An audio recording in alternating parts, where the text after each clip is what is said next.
Hello, good morning mga kamamis. Yan, ito po ang ating recipe for today. Yan, margop ang ating gagawin. Ayan, margop. Ayan po, nilalagay po natin siya. Ayan, ano po yan siya? Yung harina po yan siya na ginawang wrapper. Para kapareho siya ng wrapper ng lumpia.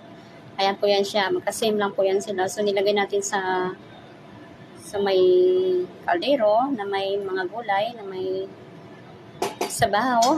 Ayan po. Ang halo po niyan ay talong, kalabasa, carrots, at saka kusa. Ayan po yung halo niya.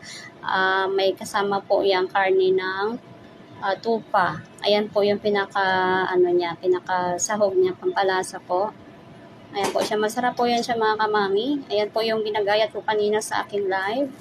Ayan po ang ilalagay natin ayan po yung gulay niya na ilalagay natin mamaya itatoppings natin sa taas. Mamaya habang pinapainin natin siya, kailangan po natin yung ipainin. Ayan po yan siya yung sinasabi kong wrapper. Kapareho siya ng wrapper ng lumpia, guys. Ayan.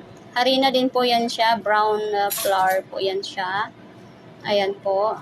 Hinimay-himay natin. Ayan na po siya. Hinimay-himay. Kailangan po natin siyang ihimay, guys. Ayan, thank you for watching mga kamami. Please like, share, and comment.